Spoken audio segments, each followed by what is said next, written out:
ಹೌದು, ಇದು ಮೀಡಿಯಾನಲ್ಲಿ ಏನು ಬಂದಿದೆ, ಇಲ್ಲಿ ರಾತ್ರಿ ಡ್ರಗ್ಸ್ ಮತ್ತು ಮೊಬೈಲ್ ಹಾಕಿದ್ದಾರೆ ಅಂತ ಅದರ ಬಗ್ಗೆನೇ ವಿಚಾರಣೆ ಮಾಡೋಕ್ಕೆ ಇಲ್ಲಿ ಬಂದಿದೆ. ಆ ವಿಡಿಯೋ ಡೇಟ್ ಟೈಮ್ ಏನಿದೆ ಅದು ಇವರಿಗೆ ನಮ್ಮ ಇಂಡಸ್ಟ್ರಿಯಲ್ ಸೆಕ್ಯೂರಿಟಿ ಫೋರ್ಸ್ ಔಟರ್ ವೇರಿಫೈದು ವಿಡಿಯೋ ಮೇಂಟೈನ್ ಮಾಡ್ತಾಯಿದ್ರೆ ಅಲ್ಲಿ ನಾವು ಚೆಕ್ ಮಾಡ್ತಾ ಇದ್ದೀವಿ. ಇನ್ನೂ ನಮಗೆ ಅಧಿಕೃತ ಅದರ ಬಗ್ಗೆ ಕಂಪ್ಲೇಂಟ್ ಬಂದಿಲ್ಲ. ಅದು ಬಂದರೆ ನಾವು ತನಿಖೆ ಮಾಡ್ತೀವಿ. ಬರೋ ದಿನಗಳಲ್ಲಿ ಇಲ್ಲಿ ಹೆಚ್ಚಿನ ಪ್ಯಾಟ್ರೋಲಿಂಗ್ ಮಾಡಿಕೊಂಡು ಈ ಥರ ಘಟನೆ ಆಗಬಾರ್ದು, ಅದು ನಾವು ನೋಡ್ಕೋತೀವಿ. ಸರ್ 3 CC ಕ್ಯಾಮ್ರಾ ವಿಜುವಲ್ ಇದೆ ಸರ್ ಅದರಲ್ಲಿ.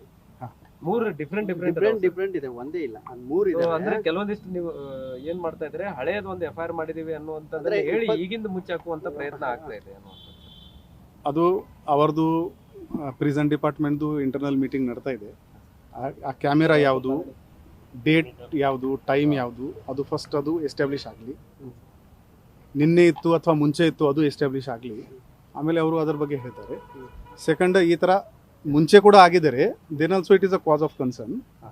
ನಾವಿಲ್ಲಿ ಆಲ್ರೆಡಿ ಇಂಡಸ್ಟ್ರಿಯಲ್ ಸೆಕ್ಯೂರಿಟಿ ಫೋರ್ಸ್ದು ಸೆಕ್ಯೂರಿಟಿ ಇದೆ.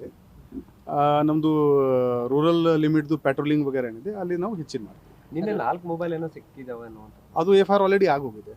ಸಿಕ್ಕಿದಾವ ಸರ್ 4 ಮೊಬೈಲ್ ಒಳಗಡೆ ಜೈಲಲ್ಲಿ ಏನಾದ್ರು ಇದು ಘಟನೆ ಬಗ್ಗೆ ಇಲ್ಲ, ಅದು ಹಳೆ ಕೇಸ್. ಹಳೆ ಅದೇ ಒಟ್ಟಿನಲ್ಲಿ 4 ಮೊಬೈಲ್ ಸಿಕ್ಕಿದಾವೆ ಅನ್ನುವಂಥದ್ದು. ಅದು ಅವರಿಂದ ನನಗೆ ಆಫೀಷಿಯಲಿ ಬರಬೇಕು. ಸರ್ ಈಗ ಒಂದು ಔಟರ್ ಟೆರಿಟರಿ ಸೆಕ್ಯೂರಿಟಿ ಫೇಲ್ಯೂರ್ ಕಾಣ್ತಾ ಇದೆ. ಯಾಕಂದ್ರೆ ಡಿಫರೆಂಟ್ ಲೊಕೇಶನ್ಸ್ ಬಂದು ಹೋಗೋದ ನಂತರ KSISF is managing the outer territory security ಅವ್ರ ಫೇಲ್ಯೂರ್ ಇತ್ತರಲ್ಲಿ ಪ್ರೈಮ್ ಆಫೀಸ್ ಕಾಣ್ತಾ ಇದೆ. ಅದು ನಾನು ಕಮೆಂಟ್ ಮಾಡಲ್ಲ.